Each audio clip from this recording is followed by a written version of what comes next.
Trans voices and transformation. This week on the show, using independent media to make connections. I interview Imara Jones in a conversation about her two shows, Trans Representation and Resistance in the Age of Trump. It's all coming up on the Laura Flanders Show, the place where the people who say it can't be done take a back seat to the people who are doing it. Welcome.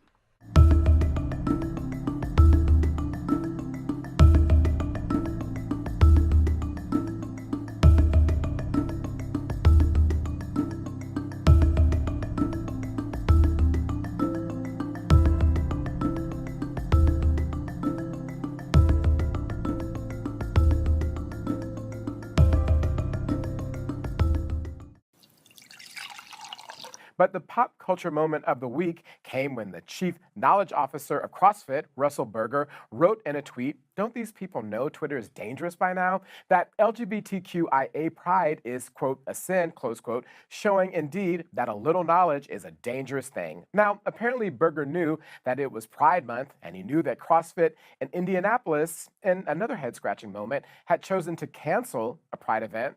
But what he did know is that for many gay people, CrossFit is like church, with shouting, testifying, and running in the aisles. And perhaps as important from a corporate perspective is that CrossFitters are wealthy, earning on average $150,000 a year. Well, whatever he forgot, the company's CEO told him to shut the, quote, F up, close quote, and to hide out for real. He said both of those things, which became easy to do because, well, Berger was fired. All this goes to show you that you never get in between a chief executive and his money. That was a clip from The Last Sip with Imara Jones. The Last Sip is a weekly show that premiered on Free Speech TV earlier this year. It features discussions on politics, culture, and the hot topics of the day.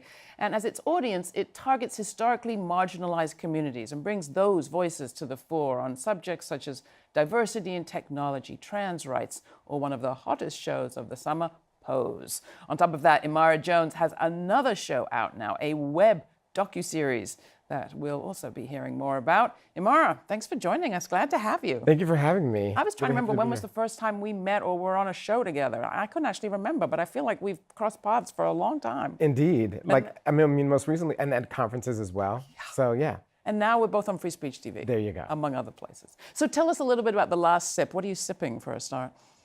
We are sipping information from the front lines of social change.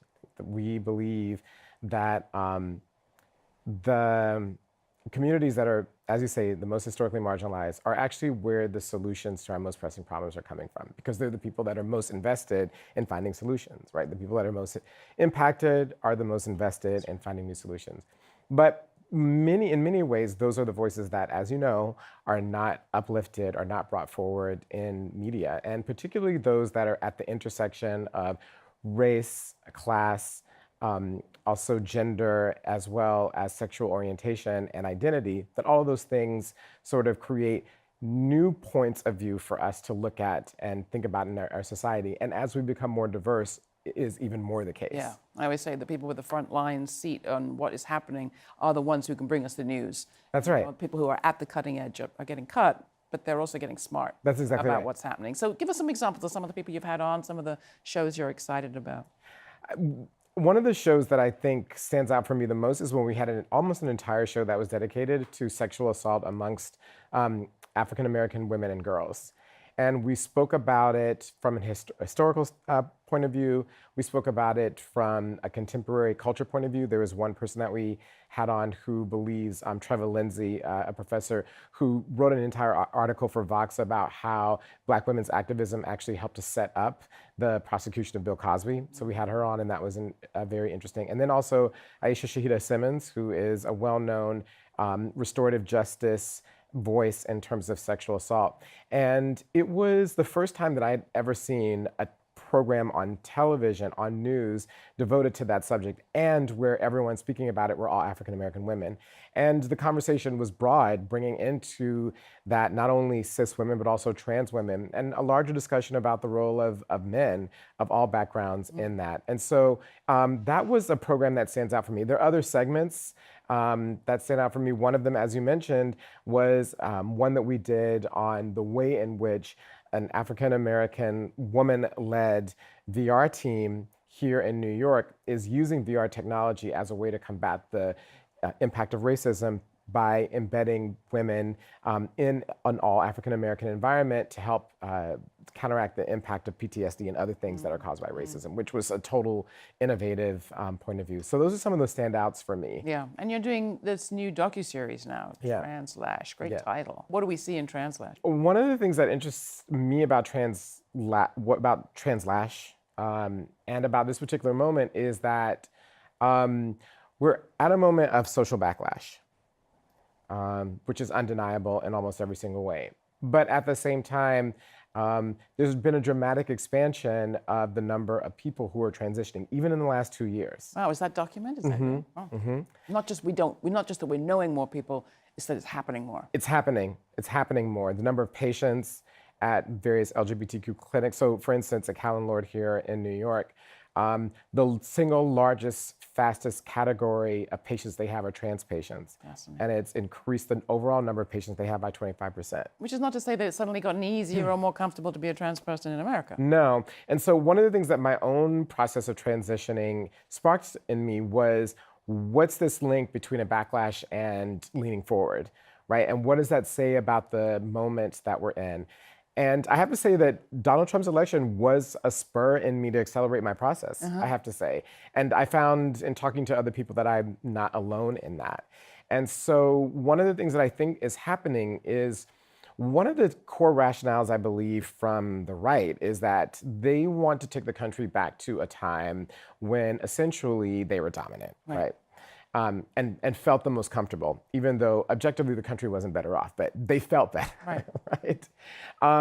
And the idea is that if they undermine the pillars of support for all of the people that have been able to come to the fore since 1965, particularly, they are very, very focused on 1965, because that's the year of immigration change and also the Voting Rights Act. It was after the Civil Rights Act.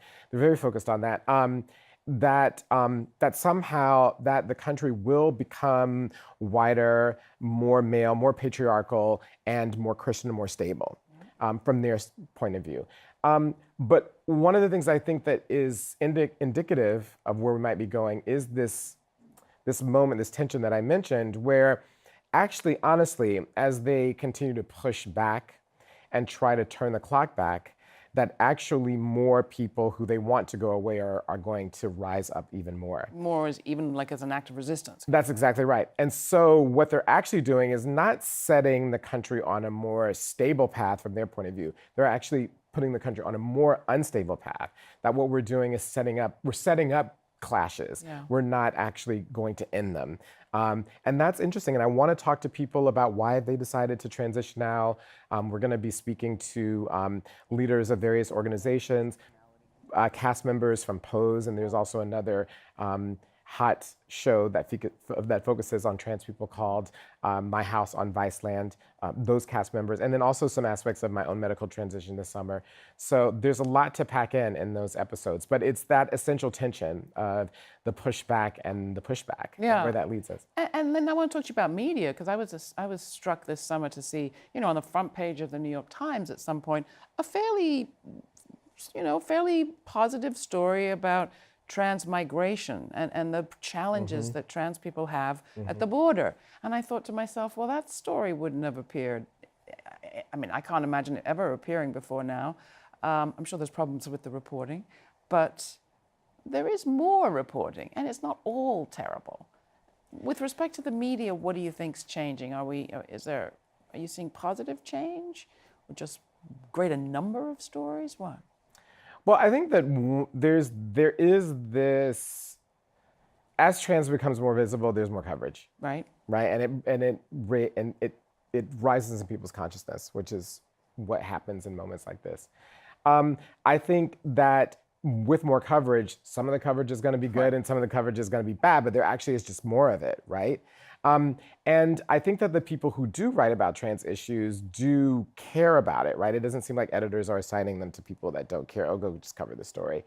But at the same time, there's what's happening in mainstream sources and sort of mainstream center, left of center. So for instance, The Atlantic has a huge devoted on trans issues. So there's a lot of focus on that. But are trans people writing? Are trans people talking? No. So there are a couple of issues. Not only are trans people not writing and talking, which is part of the rationale for my show, but it's also the case that there's also this huge underground, equally negative, equally disgusting churn in right-wing media that's anti-trans. And that is, so I was recently at a conference of the NEA that focused on social justice.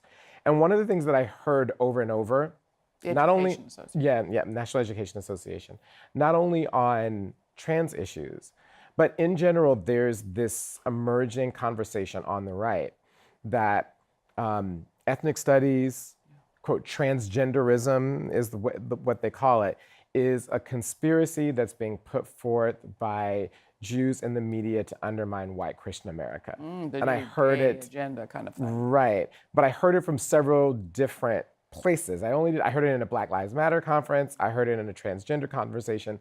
So there's also this equal churn, and that dark media, as we saw from the last election, has just as much impact as what's happening in the broader press. So I think that there's a countervalence even as things continue to improve with the deficiencies that you spoke about. So talk about your journey a little bit, not just the transition, but your transition from working in the Clinton administration, for example, I mean, inside a belly of a beast, to this kind of independent, I think very brave production making, in making media yourself, making your own voice heard.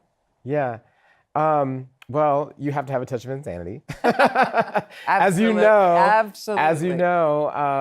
it's not an easy path.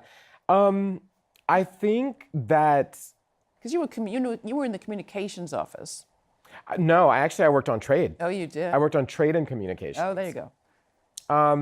In the last 2 years of the administration.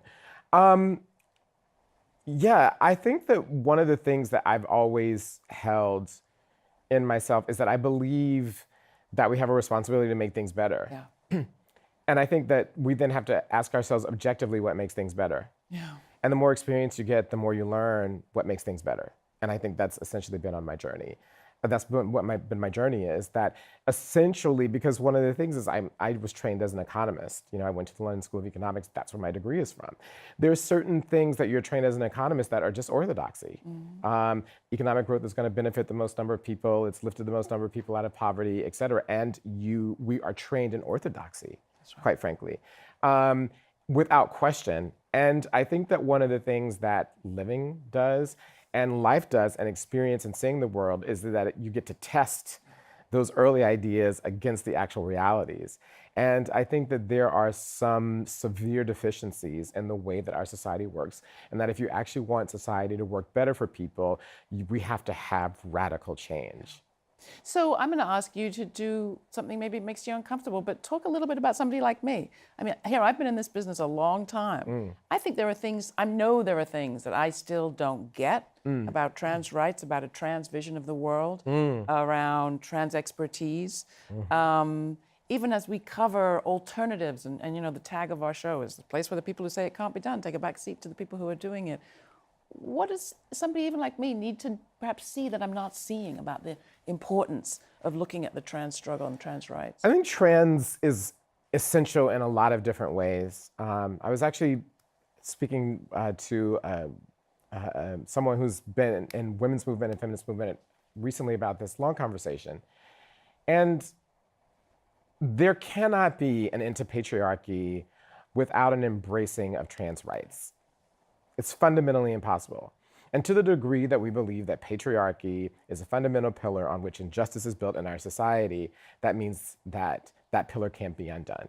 Because as long as we have gender essentialism, as long as we think in binary ways, we're going to get caught in the same constant trap. And it's one of the reasons why we haven't made as much progress as we think we should have made on feminism and on women's rights. That's because misogyny and patriarchy are essentially still there, and they work in the same ways around these issues. And so what the trans perspective does is that it fundamentally undermines that. It takes the core argument of biological determinism out of the conversation of gender, which then undermines patriarchy. So if me being born this way doesn't mean that I automatically have this status in society, that means that those two things are totally separate, which then drives a completely different conversation.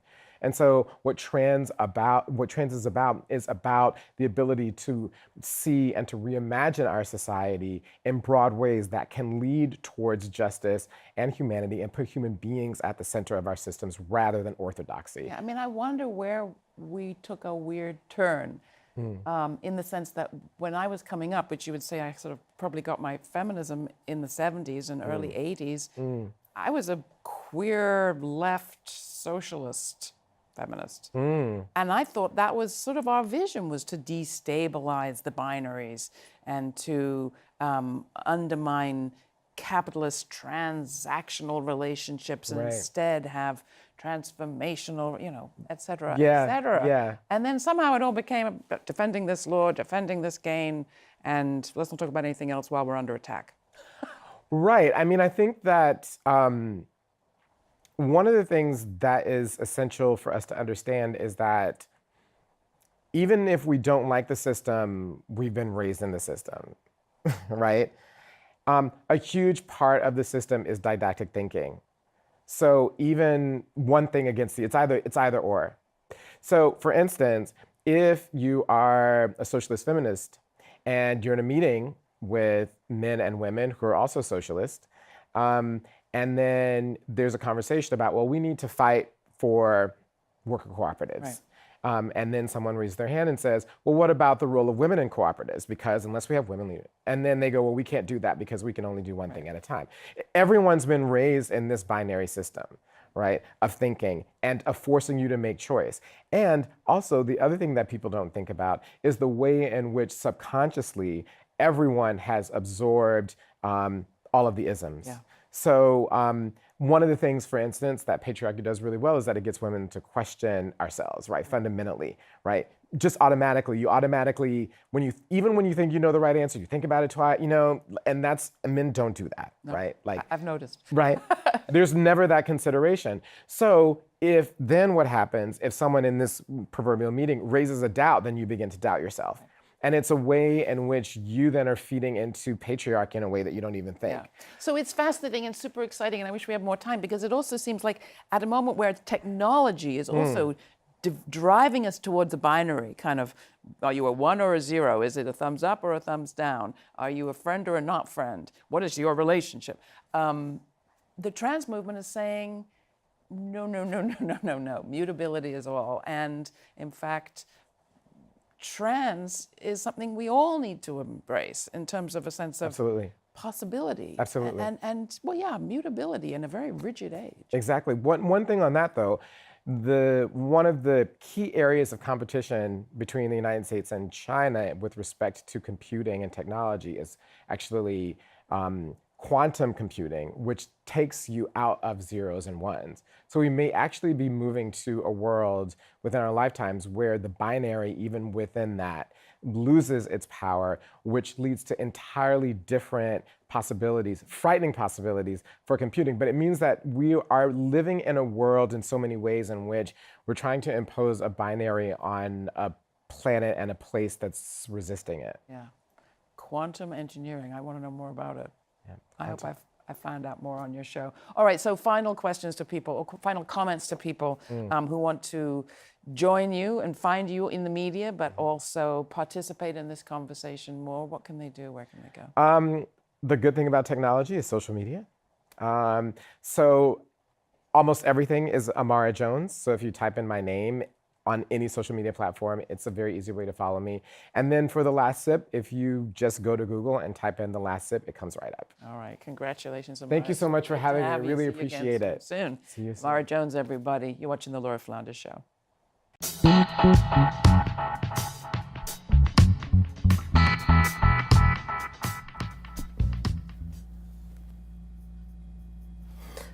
Whenever I sit down to do my makeup, I always think about my mother. But I used to sit down at my mom's vanity, and I used to look at everything that was there, and subconsciously looking at how my mom used all the stuff that was there. One of the crazy things is how fast, when I started wearing makeup, how fast I actually picked it up.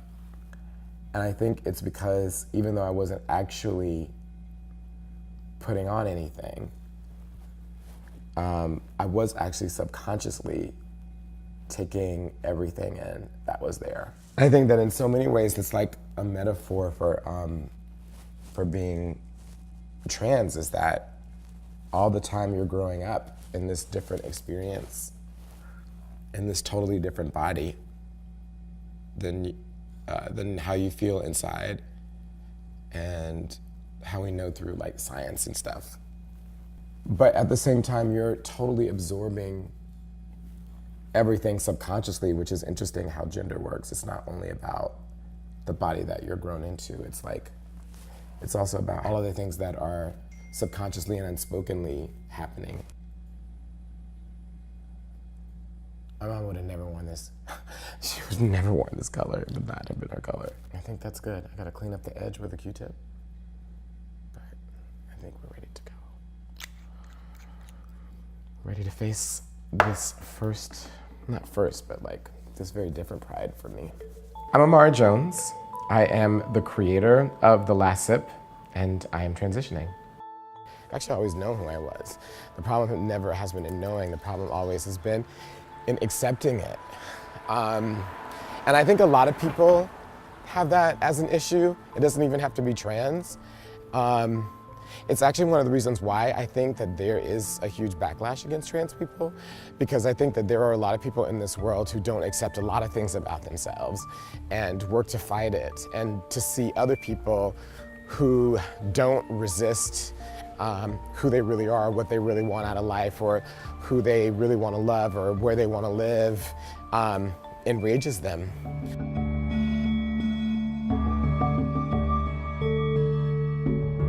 The thing about trans people, about us, is that the modern LGBTQ movement was started by trans women. Marsha P. Johnson and Sylvia Rivera, who were the first to riot at Stonewall.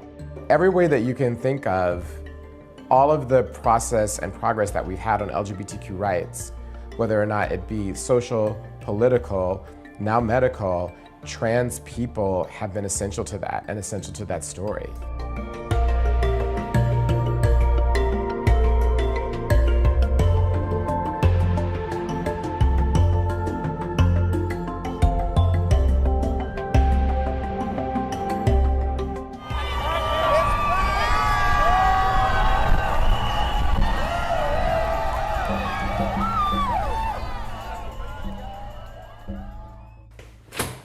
Hey, Dre, come in with your awkward self. We want to be able to control our bodies. Put your stuff down. It's not getting breast augmentation. Exactly. It's getting breasts. Exactly. Because you ain't have them to begin with. Right. So it's different to have little boobs and you're getting bigger boobs. Right, exactly. You're just getting boobs, period. Exactly. Jay-Z all intimate and booed up. Okay, I just he has 3 don't kids. see You that. think he ain't having sex? You think he ain't rubbing something down? You might not. Maybe it's because you don't look at him and think sex. And so when you see him in a That's bed, so true. That's It's why. so true. That's why it's uncomfortable for you. It's so true. It has nothing to do with Beyonce and whatever. It's just It's you true. don't see sex or you don't think of sex when you look at him. There is an increasingly aggressive, hostile, dark movement that is at work in the States to penalize people that help us, to ban various rights that we have, to target and other us, which sets us up for violence. I'm lucky enough to know people like you and to be able to sit down and actually answer the questions that I have. Is this a really good time to transition? In 2017, we had the highest number of hate violence related homicides, the highest number of single incident hate violence homicides that we had ever counted in this country. People in our communities are having a really hard time across the country. People are calling us over and over again. You might experience multiple incidents of violence just in the course of your everyday life. You might be traumatized by just the impact of the hate that we're seeing in the world that's playing out in terms of policies that are playing out in, what we might call sort of the daily incidents of violence. I really wish we had never coined the term microaggressions, because aggressions are aggressions and they have impact. Hey, how are you? Good to see you. It's an intense time to be trans. There are trans people that are visible across the board. I really try to just like monitor my space before I like go anywhere and make sure I'm able to have an exit plan or have some kind of allyship with people that are around me. Make sure I'm like, that's why I look at people like, okay, I know if someone's going down, that person would get up and kind of help me out. I think we've never been so visible, so people are looking for us. Like that's something I notice is like people are really looking to clock us and like really looking like who's trans, or like if you stand out in some way, like scrutinizing you. Trans women of color in particular are most impacted in our community by violence, particularly homicide. And we've seen across the country a number of LGBT community centers and safe spaces also under attack in a way that I think we haven't really seen in recent history. This documentary isn't political. It talks about policy, but the policies are driven by politics.